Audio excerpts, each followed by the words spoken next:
Andrew, good evening. My name is Ed Reether. I don't believe we met. I run Beezone.com, and I was recently in a course with Hans, the co-author of your new book, which is When Shadow Meets the Bodhisattva. And he asked me to speak with you, and I was interested in doing so because I've heard a lot about you over these many years. And so this is our introduction to one another. Well, Ed, it's an honor to meet you, and I look forward to this discussion because I think we have a lot in common. Yeah, and I think probably the most prominent item is, if you will, the guru principle. Exactly. Which is, in my estimation, the primary, if you will, focus of my life. And it's the focus, because I've investigated this thing called the guru principle. And it seems to be, and when I've dived into it, the primary principle of human evolution or understanding. But in the West, it's still seen as submitting to another human being. Well, I see and understand the guru principle to be a force of nature. In other words, some people, when they awaken to enlightened awareness, are gifted spontaneously, miraculously from the creative process with the capacity to teach and to share and to transmit consciousness in a miraculous way. It's not something that can be taught. It's a gift of nature.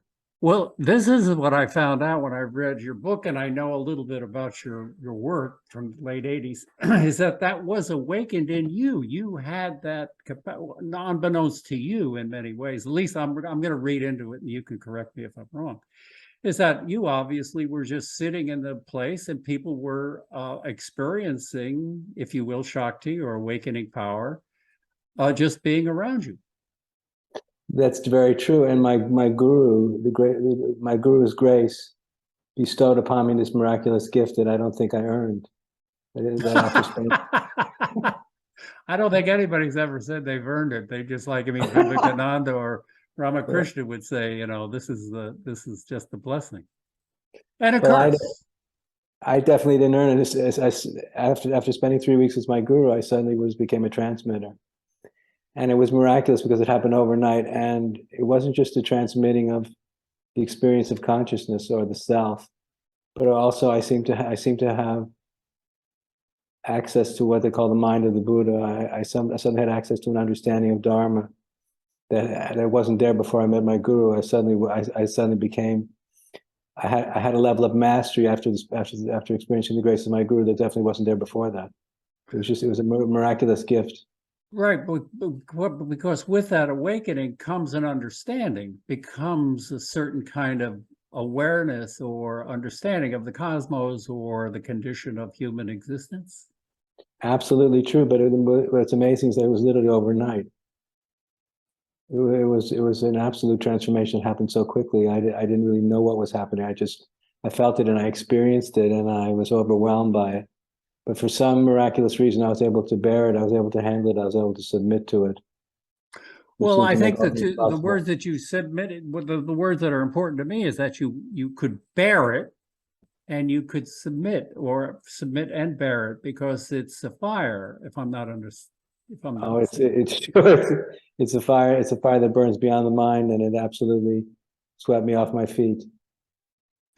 And so to jump to the book, because obviously in the tradition, you have to be cooked. You have to be purified to absolutely be able to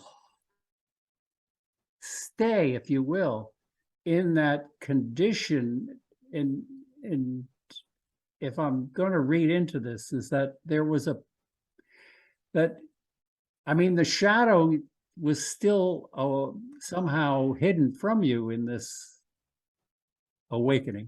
Yes. I wasn't a pure vehicle. I'm probably still not a pure vehicle. I don't think I'll ever be a pure vehicle. But I definitely was not free from pride or arrogance or self-importance. Absolutely, I'm guilty as charged. And when I think I was challenged by some of my students to meet them in more of a peer context, I wasn't willing to do it because I felt that the relationship with the guru had to remain unquestioned, and I had a level of absolute authority for about 25 years that was being questioned.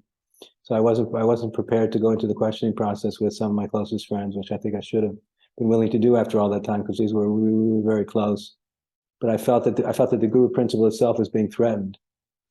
In retrospect, I don't think that was the case, but that's how I felt at the time. So I refused to meet them with the kind of humility that would have made a collective evolution to kind of a deeper level of work together possible. And that's what led to all the problems. So, See, Ed, I want to challenge one of the things that you said about the being cooked to perfection, or the kind of absolute purification. Because one of the things that I've learned, one of the things I believe, is that this is also the feeling of have you heard of Jeffrey Kripal, the professor from Rice University? He's endorsed my book, and become a wonderful friend.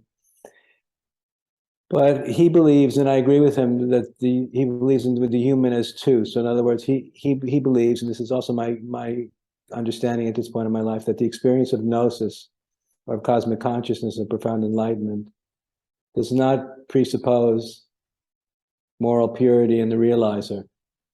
And Jeffrey, I think, would say, and I would agree, that there's not necessarily any inherent relationship between powerful spiritual enlightenment and moral perfection.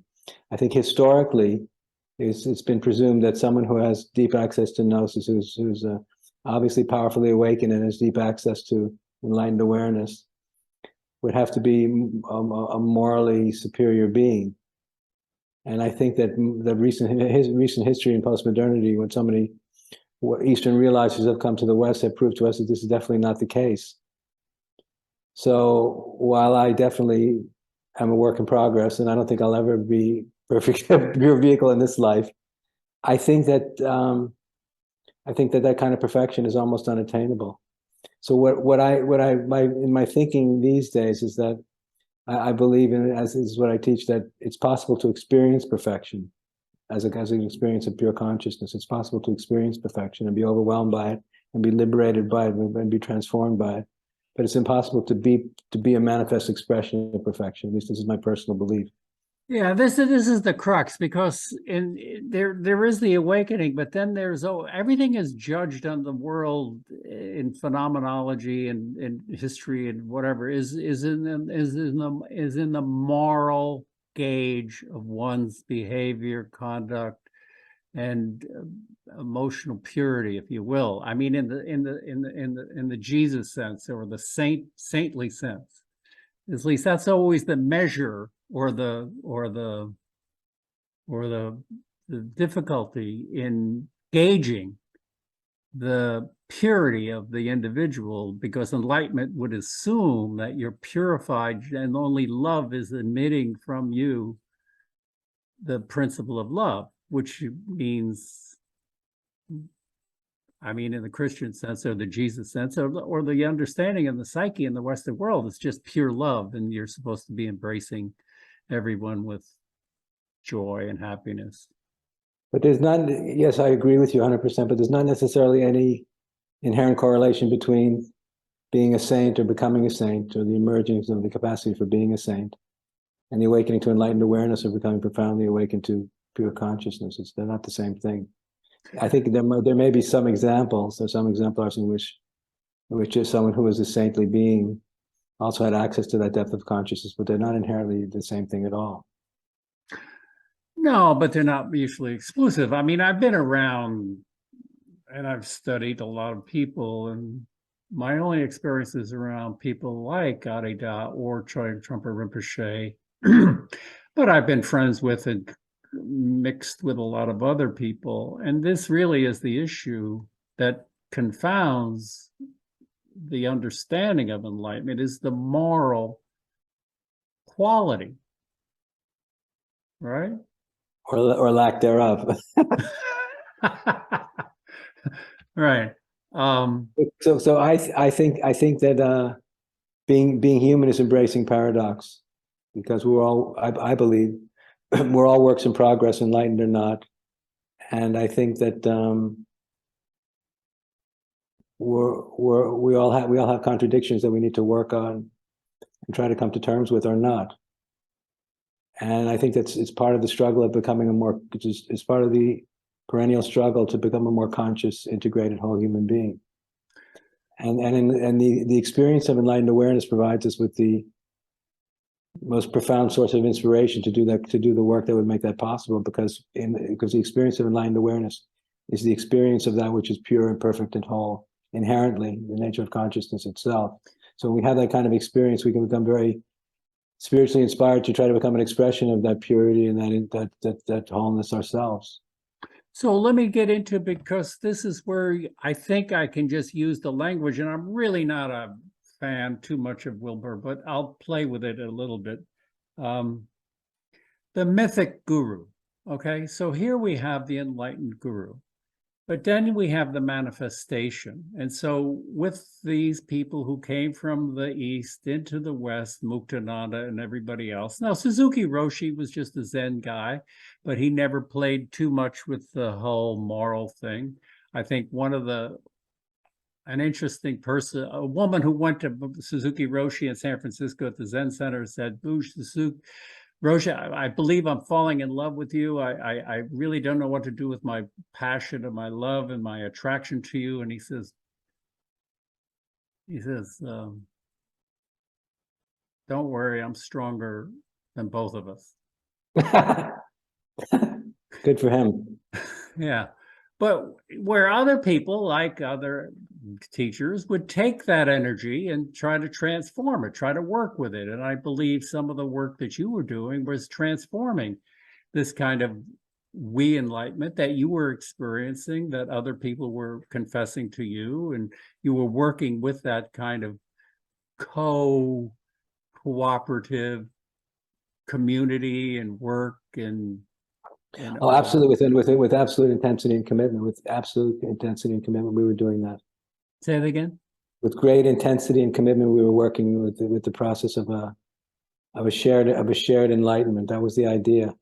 Right. Because I realized at a certain point when I was teaching that enlightenment seemed to be historically seemed to remain mostly in the subjective realm of the unique individual as an inner experience. An inner experience of wholeness or non-duality. And what I was wondering is that if enlightenment can become the shared ground between us, if cognizance of this absolute singularity can become the ground between us, then who knows what's possible for humanity. So this became my inspiration to create the conditions in which a shared enlightenment would be experienced by many at the same time, and then to see what would happen in terms of the expression of our individuality as we shared the state together. Let me ask you about a person who I met and also was a teacher of sorts, is Lee Loswick. So Lee Loswick and you had some connection in some way, form. He was a friend. Beautiful guy. Right. So when you were in his company, you both understood what you're saying as an individual and a collective. You two in a grouped cooperative, you understood what you were just saying about working with working with your individual students. Yeah, we like each other. There was a feeling of camaraderie and friendship and mutual respect. But he wound up with a kind of understanding that you can't really wake people up in the full sense of the word, is that they have their own shadow, they have their own karma, they have their own psychology. It's just not you're not just going to wake people up and all of a sudden they're awake. Well, no, that's my experience too. But the point is that that's totally true, because it's easy to wake up, but it's very hard to stay awake. Most people can wake up easily, but they fall back to sleep pretty quickly. So the idea is there seems to be the rare realizer that wakes up and stays awake. So, so what you're saying, what you're quoting Lee Loswick is saying, I agree with it. That's true. That's also my experience. But the rare individual who becomes powerfully awakened and powerfully realized feels compelled by the guru principle, feels compelled to work like hell day and night, 24 hours a day, to wake up as many people as possible and to do anything to move heaven and earth so that they'll stay awake. Now, usually it fails. Usually this kind of aspiration fails because it's hard for people to stay awake. But someone who's animated by the guru principle is compelled and forced choicelessly to do the impossible, which is to awaken people and to keep them awake. And it's a hell of a job. It's very difficult. And I know that Adi Da worked like hell to wake up his students and to keep them awake. And I know he felt quite tormented at times by how frustrating and difficult and disillusioning it was for him. I think that Chogyam Trungpa had a similar experience, and I struggle with the same issues myself as a teacher. I don't know. I don't know if in my 50 years of working, at least waking up in some way, form, or fashion, I don't know of any teacher that really felt that the job could be done, if you will, in any consistent and real fashion. I mean, you could attract people and attract them to the sublimity of your Shakti or awakening power.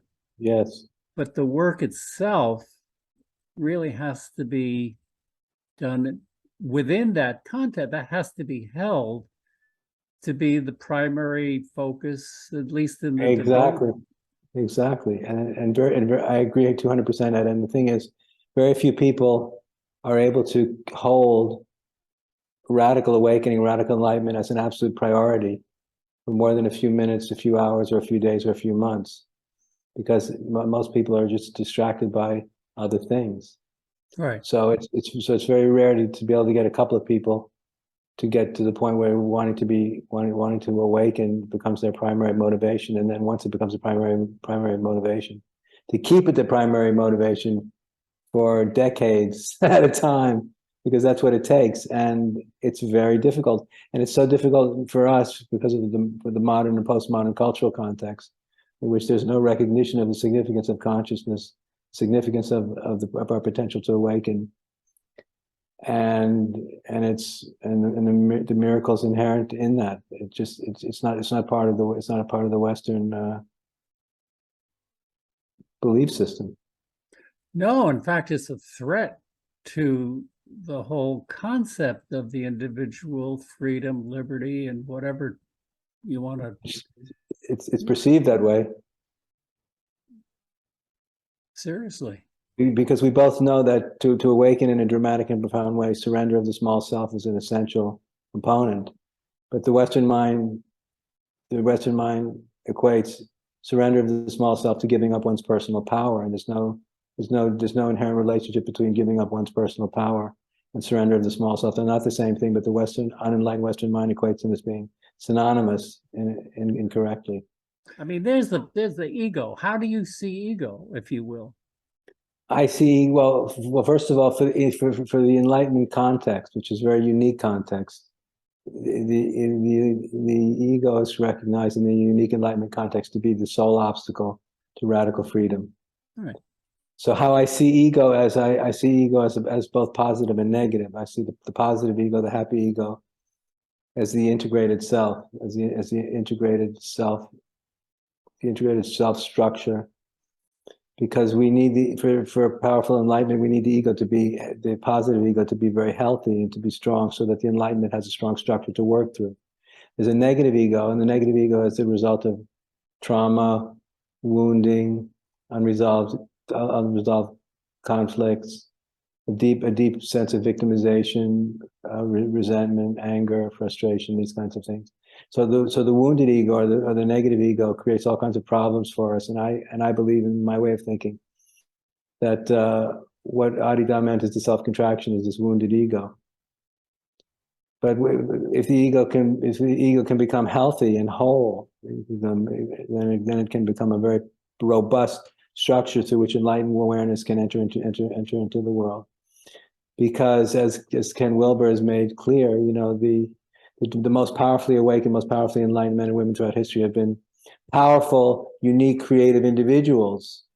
They had strong selves that were dynamic and explosive and on fire with the lust for life and for the pure positivity of spirit. So I believe in the significance of what I call a healthy ego, and we want to transcend and be able to move beyond our negative egos, and that seems to be the big problem everybody has. Is how do I deal with my pain and my grief, my unresolved anger and my resentment and my victimization? That's what holds everybody back. It's all that unresolved pain. So that's what has to be. We have to take responsibility for it, and ultimately be able to let go of it and transcend it. If we're going to be truly free, if we're going to be truly free, the spirit is going to awaken within us and work through us and speak through us as us. We have to let go of all that pain. It's not a death of self-contraction. I agree with him completely. But it does seem today, whether you want to start with William James or you want to start with Einstein, you want to start with somebody in the beginning of the 20th century, this whole world of Descartes and Newton and the separation, and now everything is unified either through psychology or science or mathematics or whatever, whether it be through Whitehead or whoever. Now, science is right. We're in a whole new era. We're a whole new understanding. We can't go backwards and start to play back in Newton's world and still believe that, you know, we're just little molecules and things. Science is showing us that this is really the only game in town. I mean, I have a friend who's a geneticist. They said, you know, for the first couple of days of the seminar, they're talking about, you know, genetics. And then after Thursday and Friday, they're talking about consciousness. I mean, that seems to be the topic of the day, consciousness. But are we speaking about consciousness from a materialistic perspective? It doesn't matter. I mean, material has gotten to consciousness, and it's a big circle now because it's the game in town, and you're going to kind of spin it to brain molecules or whatever. But respectfully, I think it does matter, because materialists would say that consciousness is an epiphenomenon of the brain. Well, that's where they're stuck now in this period of time. Exactly. But realizers understand intuitively that consciousness, or whatever consciousness is, I don't even want to call it consciousness, but whatever consciousness is, or whatever we're calling consciousness, comes from, which is, I think, unknowable so far. It's the ultimate mystery. But wherever what we're calling consciousness comes from is where matter and energy come from also. Right. Right. So that's a very different way to look at the paradigm. And this is why we know when we awaken to when consciousness awakens to itself within us, that's why there's this sense of this intuitive knowing of the totality of the reality, or at least that's how it seems to feel. There's a glimpse of the knowing of the totality of reality at a level of pure intuition. And so whether you're looking through a microscope or you're looking through a psychedelic microscope, you're going to when you go into these places, you're going to realize that the eternal place is always here and now. It's never somewhere else. So this is the paradox and the conundrum of people today, is that you can do your MDMA, you can do your ayahuasca, you can do your LSD, and you're going to find out that it's here and it's now. And it's always been here and now. In my first spiritual experience when I was 16 years old, I had a glimpse. I've been reading the book you mentioned, or I think you were mentioning, William James' Varieties of Religious Experience, which I think was influencing me. I was reading that book at 16. And one night I had an experience of cosmic consciousness that lasted for a few minutes. They completely blew my socks off. The doors of perception opened, the walls of the room I was sitting in disappeared. And I suddenly realized that the whole universe was a conscious, self-aware, intelligent being, the nature of which was a kind of love that was unimaginable and inconceivable to the rational mind. And then I kind of knew directly, for some reason, that just as you're saying it, all points in space are exactly the same place, that no matter where we went in time and space, we'd always be in exactly the same place. And I didn't know what it meant at the time, but it was just a revelation of the nature of the absolute in a way that changed my life forever. That was the beginning for me. Yeah, but then you still had to deal with your older brother and all the other shit that went on with that and everybody else. Right on. And I had my older brother, and everybody has their older brother or father or mother or whatever. But this is the power. This is the awakening to understand. This is the challenge that people have to deal with, and whether they deal with it or not, they're either avoiding it, don't want to deal with it. But once the awakening occurs and truly occurs and you have the initiation, it would seem, and I don't know, a lot of people have just forgotten it, but I don't know how the hell you're going to put it in the closet and forget about it. Yeah. Oh, very good. So yeah, so so in my current understanding, the awakening, it's the awakening to consciousness itself, will ideally compel us to make the effort to become more fully human, and to become more fully human, we have to come to terms with all the unconscious motivations and impulses that are still active within us. And I think that's an eternal project. But the beautiful thing is it's possible to continue to develop and evolve beyond awakening. I was explaining to some people here recently that it's possible to awaken to cosmic consciousness, to God consciousness, to such a degree that we stop seeking. So we become a finder. We go from being a seeker to a finder. But becoming a finder is not the end of evolution. That's when we can continue to grow eternally after we awaken in a profound way. After we come to the end of seeking, we can continue to evolve and develop and grow and become more deeply human and sensitive and intelligent and conscious. I agree with you in principle, but obviously, clearly, the karmic train or the karmic engine or the history of your psyche is so powerfully strong, not just in the moment of awakening, but it's apparent that we represent, eons and eons and eons of evolutionary mind form, body form, animal form, vegetable form, mineral form. Exactly.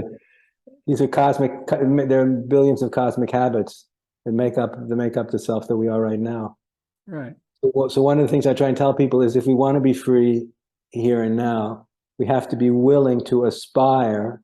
We have to be willing to aspire to take responsibility for all of these cosmic habits, past, present, and future. So we want to aspire to do the impossible, which is take conscious responsibility for all of our past karmas, present karmas, and future karmas.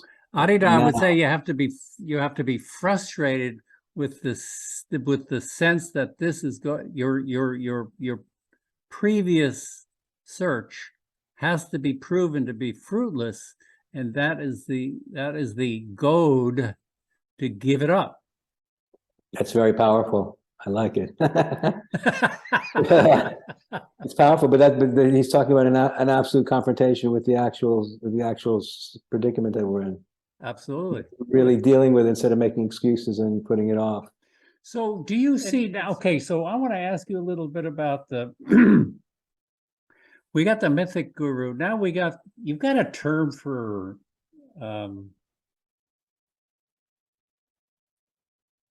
you got manifest nirvana. Yes. Could you explain that concept that you have here? I would love to, Ed. So in terms of what the traditional definition of nirvana by the original Buddha was that nirvana existed beyond the world. Nirvana existed before time, before space. There's the eternal voidness. Yeah, lights out. Consciousness on, lights out. But yeah, so prior to time and space, there's an eternal dimension of being.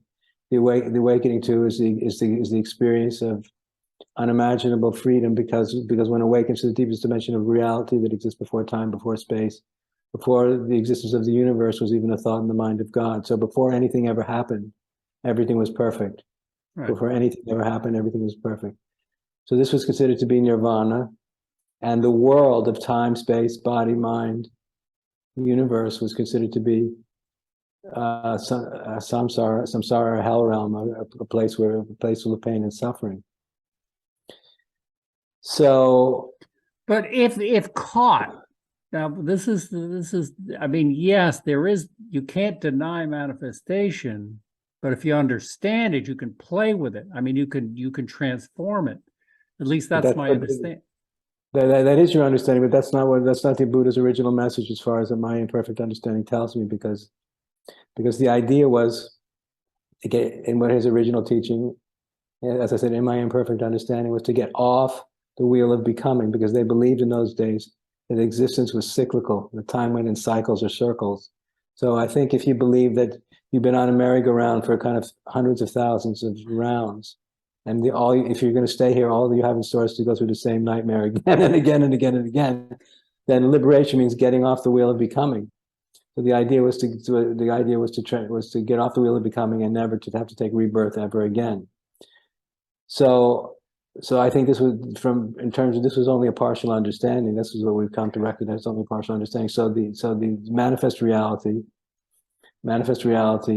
emerged from the unmanifest. The manifest reality emerged from the unmanifest. So therefore, manifest and unmanifest are one and not two. There's one whole. And just to add to that, I just need 30 seconds. And just to add to that, as Ken Wilber has brilliantly put it, as the Buddha said in the Heart Sutra, form is emptiness and emptiness is form, but the world of form is evolving. So in this radical non-dual context of evolutionary panentheism, we recognize that the evolutionary impulse comes from the ground of being itself. So the ground of being and the evolutionary impulse are not separate. They're one and not two.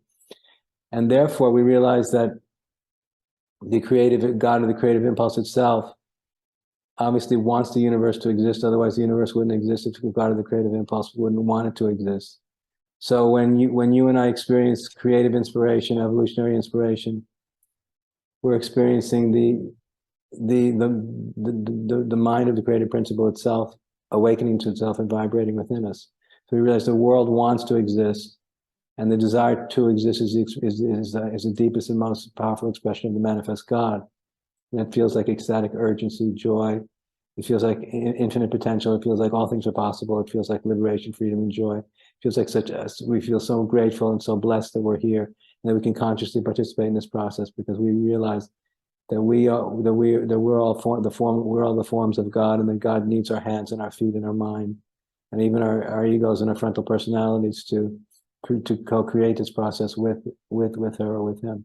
So therefore we're saying that nirvana, that when we have an appropriate understanding that the manifest reality is a pure expression of God, of the creator God, then nirvana can be found here and now in the midst of manifestation.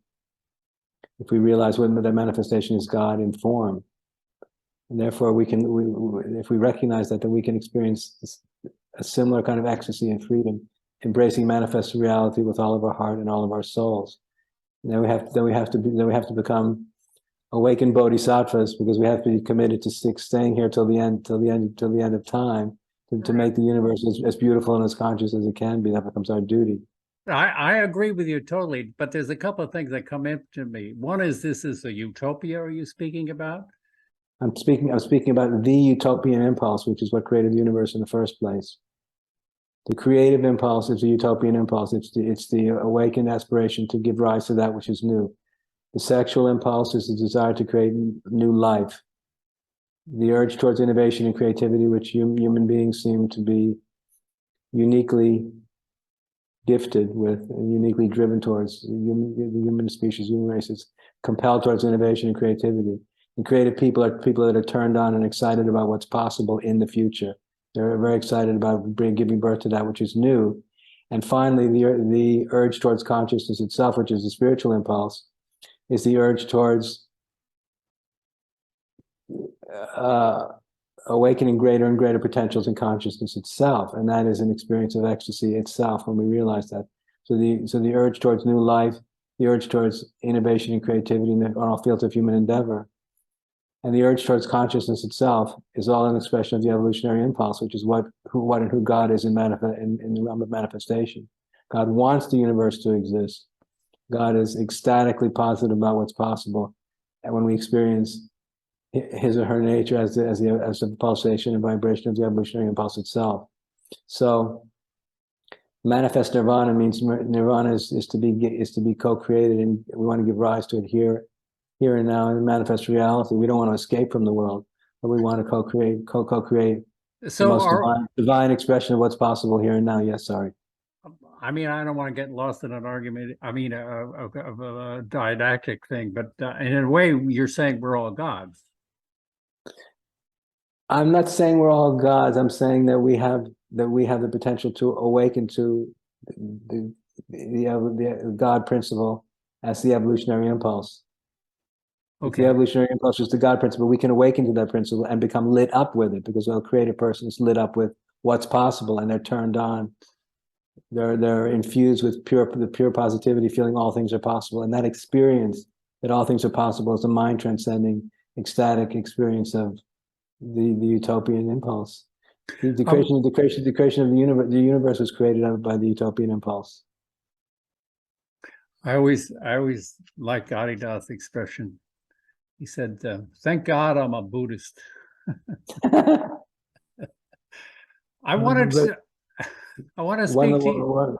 I just want to say one more thing on this. That Yeah. I believe that all of it, that the utopian impulse, to be brutally simple about it, means that we all, that in our best and highest and most lucid, spiritually lucid and ecstatic moments, we all want to come together with each other in oneness and joy to create the future from a place of total love and surrender and adoration of each other. That's what everybody wants, whether they know it or not.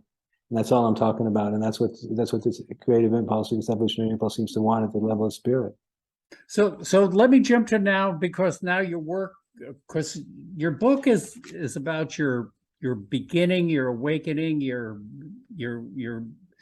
community, and then the downfall of the community, and some people were injured, although it never got to any, at least in my understanding, to the Me Too world or to the legal lawsuits or anything like that. But a lot of people, when you hear them in this BBC documentary and other places that have portrayed you in a very negative light as a power monger, if you will, or a New Yorker with a baseball bat in your hand, making people shave their heads and do all sorts of crazy things. What did you have you learned from that? And was that just your community gone wild and taking you, misinterpreting you, or what do you see now that you would not do in the where you are now? Because obviously are you still teaching? Are you still manifesting a community around you? I'm still teaching. I'm teaching every day. That's all I live to do. I think the main difference is that I was trying to force a level of surrender and deeper commitment in a lot of people, and I think I was misguided. But my heart was in the right place. I was trying to force something to happen that you can't really force, and that some of my attempts were very successful and had beautiful and ecstatic results. And some blew up in my face and other people's face too. So for that, I'm responsible. But I realized you can't force this. You can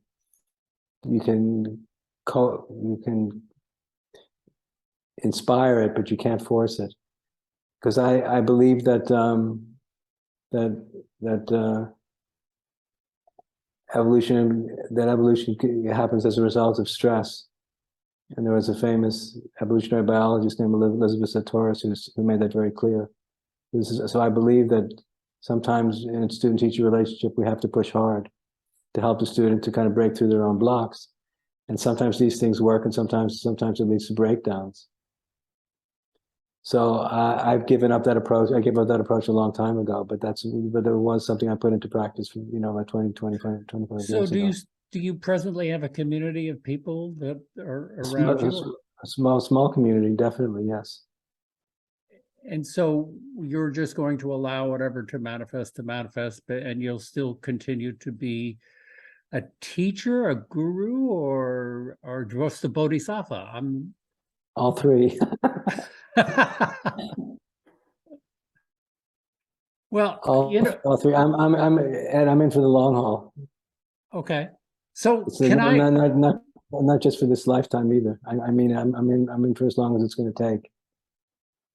Okay, so since I know a couple of people who worked with you in your previous community, and they've asked me to ask you some questions. So if you will, may I have permission to ask some questions from your ex-students who would like to know a little bit about how your thinking is presently? I guess it's okay. I don't know what's coming at me. Okay, no, it's not, there's not sticks and stones. It's just, okay. Is there now a new generation of students that form such a community around you?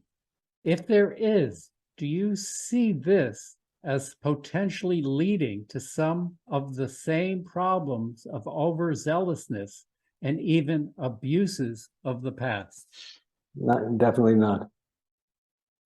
And so I may ask, I guess, how so? Maybe because you're understanding it's you can't push it? Yes, Okay. because because of so much of what had happened in the past, I've experienced a great reluctance about pushing anybody. Okay. Can you think of anything you feel you should still do to reduce the harm you caused your previous students? Why should future students believe that you are no longer have unacknowledged shadow issues that will harm them in the way you harmed your students in the past? I guess, or not.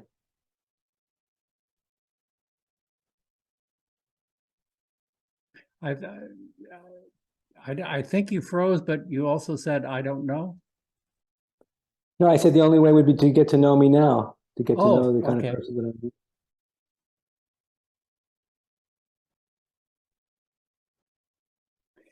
Given that you admit that you have unacknowledged shadow affected your teaching and the treatment of your students, what have you done to make that up to those affected students? They should read my book. It's all in the book. Yeah, yeah, yeah. Um,